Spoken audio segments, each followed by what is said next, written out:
Hello, everybody. Welcome back to Starkey Farmstead. So a lot of great information has been sent to me that is extremely disturbing.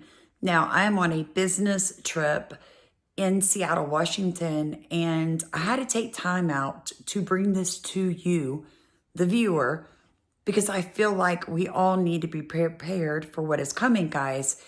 At this moment, we're in something called the decade of change. That is what the World Economic Forum, the WHO, the UN, these global organizations have been pushing for. And over the past 5 years, I think the entire world can agree that we have seen tremendous change. Now, how many of you feel like that change has been to better you, to better your communities, to better your life? Exactly. What we feel is that things are spiraling out of control. Our entire world over the past 3 to 4 years were controlled by globalists. And little by little, inch by inch, you're seeing the people stand up and push back against that, which is causing them great distress. And in response, they are punishing us, whether it be through weather modification or food or laws that work against us. It doesn't matter. Peanut the squirrel. I mean, literally, it doesn't matter. They're coming after us. I got the most concerning comment from a viewer on one of my videos that I've gotten in a long time. And it reads similar. I'm just going to verbatim, but here it is. You can read it yourself. She's basically saying, we need to take dogs from people. Like, we humans we're not mature enough to have pets. We're just, we're past that as a society.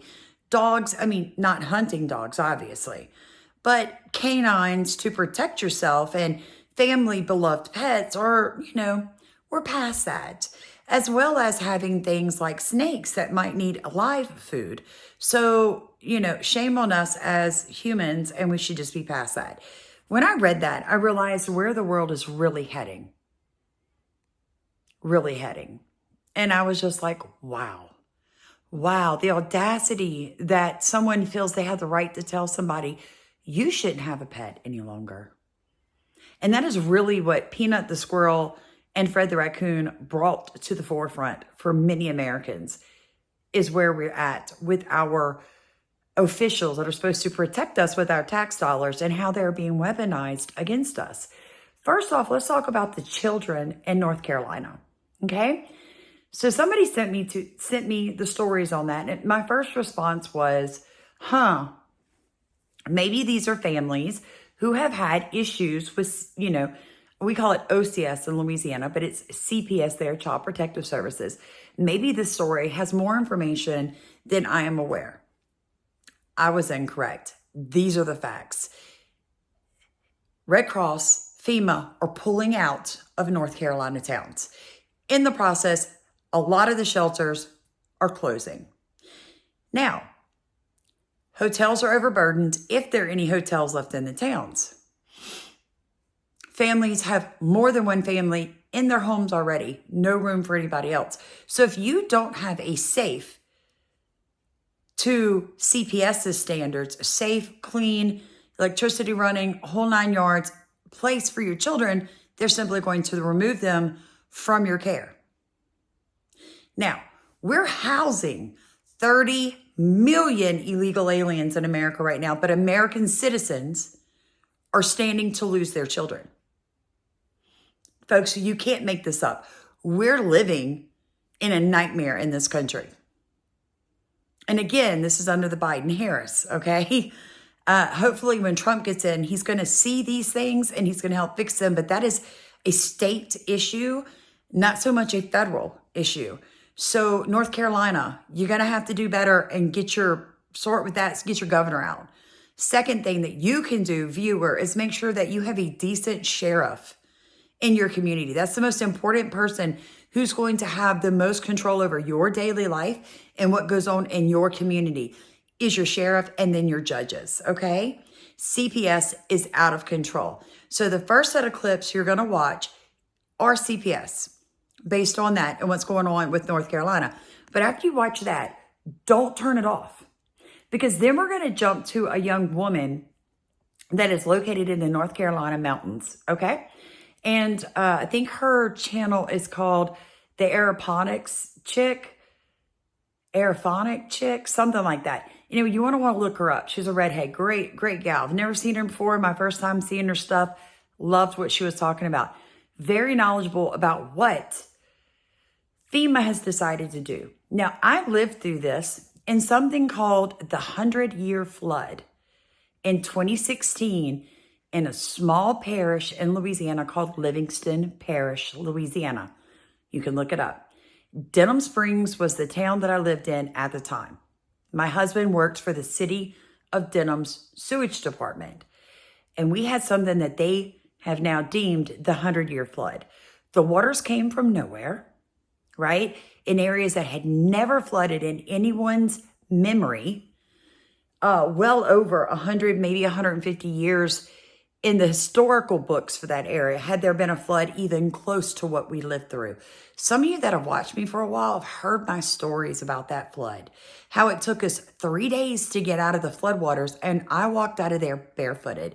We lost everything. From that flood is why Stephen and I now live where we live, and we own 2 acres. We had to rebuild everything, folks. It was truly a nightmare. When I saw North Carolina flood the way they did, it brought back, I had nightmares. There were days after that flood that when we first got rescued, and after the first 72 hours, we didn't sleep or anything, and family picked us up. When I would lay my head down to go to sleep that night, I would hear the water lapping. Just, it was bad. It was bad. So I can't imagine what people in North Carolina are feeling. But I learned a lot from that. And I give God the glory that it grew me as a human. And I just have a more giving spirit now when people go through things like that. So the second sets of videos that I'm going to put together for you is this woman talking about what North Carolina is now looking at, how they're going to take the land. So it's not just the children, it's also familial land. Sound familiar? Maui, people starting to get it now. You guys, the fight we're in is so much greater than most of you can even open our minds to. We're not by and by evil people that walk around thinking of ways to take from others, right? Most of us are God-fearing. And even if you weren't God-fearing, you have manners and you have an understanding that if something doesn't belong to you, it isn't yours. So you don't try to defraud or hurt people to take away what they have worked so hard for, sometimes for generations, right?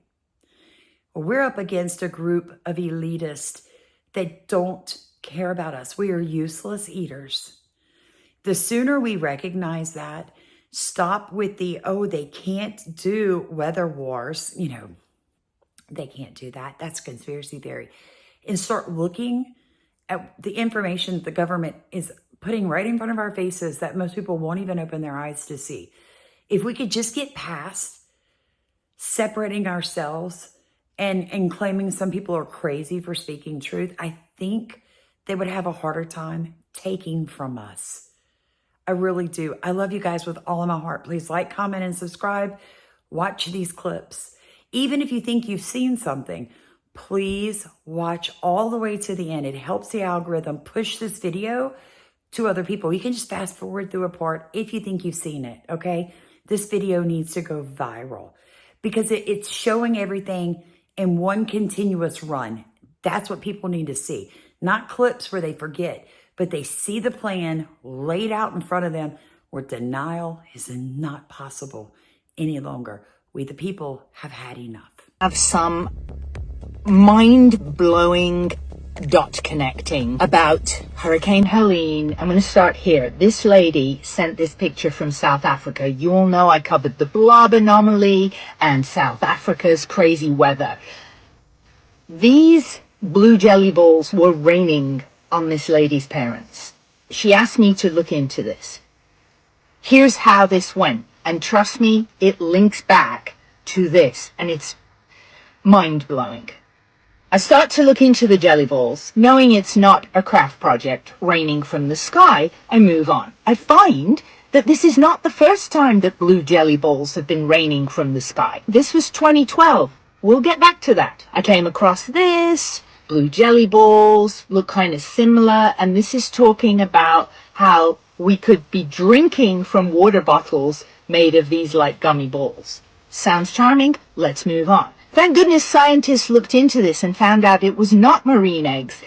These jelly blue balls raining from the sky were made of sodium polyacrylate. So I find out that polyacrylate has an impact on temperature, and it can be used for cooling and reflecting. It is not biodegradable and doesn't decompose quickly in nature, which is a little concerning if it's raining from the sky. So I go back to looking for anything that looked like a jelly blue ball that might rain from the sky, and I found this. This is droplet mixing with a piezoelectric transducer. Piezoelectric transducers are a type of electroacoustic sound transducer that converts the electrical charges produced by some forms of solid material into energy. It is energy related. Remember that. So, I ask AI, what does this have to do with my blue rainy jelly balls? Cloud seeding. While piezoelectric devices are not directly used for cloud seeding, they can contribute to the technology by helping control or monitor dispersal of the seeding materials like silver iodide, ultrasonic devices. Again, we have a sound element here. They may use piezoelectric transducers to create sound waves that can influence cloud formation and precipitation. Would you look at those jelly blue balls? Things you never thought you'd say. There's a sciencey description here of how they're intertwined, but importantly, these hydrophilic polymers can absorb large amounts of water. And you're thinking probably right now, what's this got to do with Hurricane Helene? Trust me.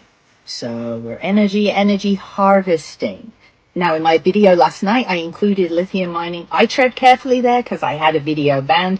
Now, here's the important thing, okay? The combination of piezoelectric transducers with blue polyacrylate hydrogels creates innovative solutions for sensing and energy harvesting applications. Again, with the energy harvesting. Trust me, this gets better. Here's where a big lightning bulb went off. So this kind of magical property of converting energy from one source into something else that's usable occurs in certain materials, like quartz.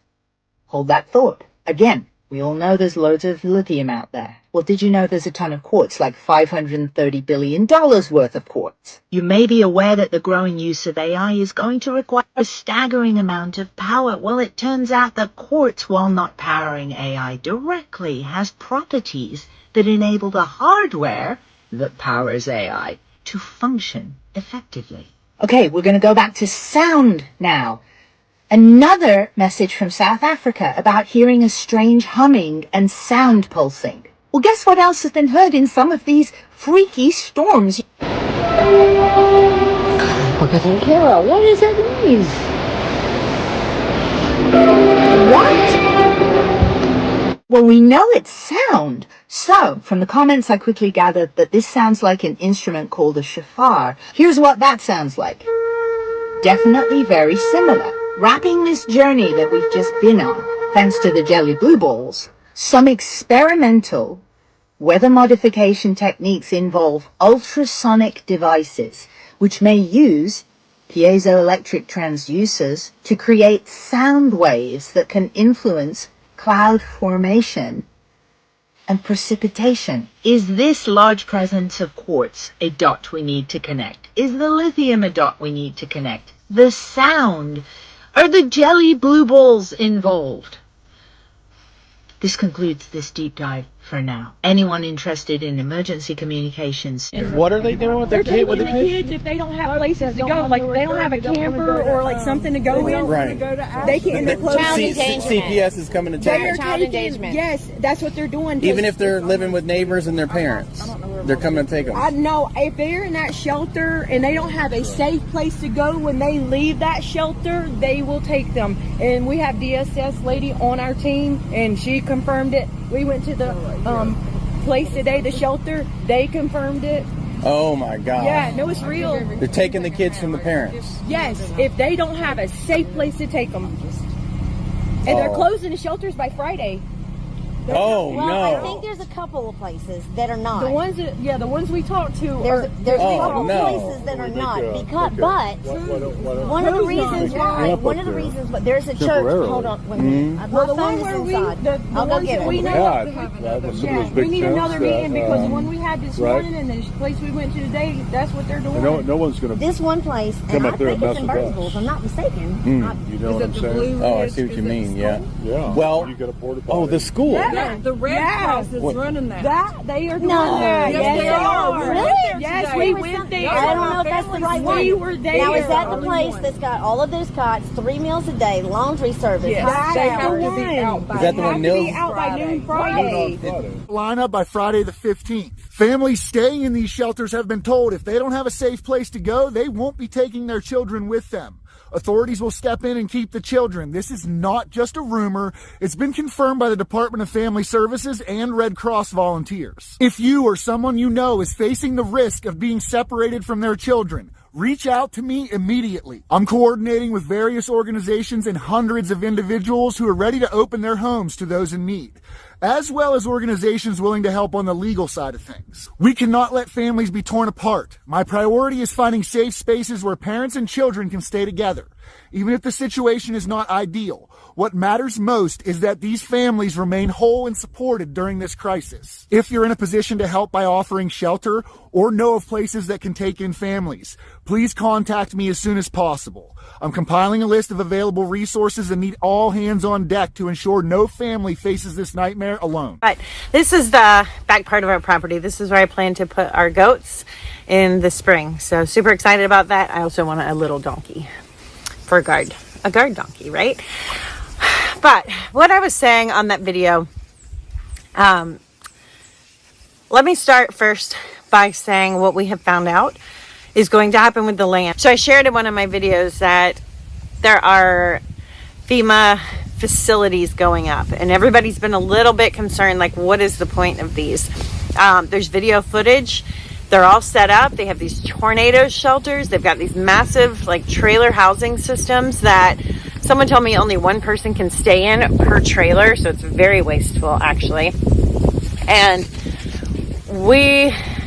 that particular organization has said they weren't a part of the housing side. Now we have gotten information that FEMA has announced the new plan to use acquisition, elevation, or mitigation. They've been gutted. How it affects those areas, I'm not sure. Do you get grandfathered in? Is this going to mess with people's insurance? This happened in an area I grew up in, and my brother's home, I've shared before, was affected. He is not above that line, and so any new house that's ever built on that road he's on has to be above that new line that they deemed after this random flood that they had. He is not in that, but he owns his house outright, so he's not by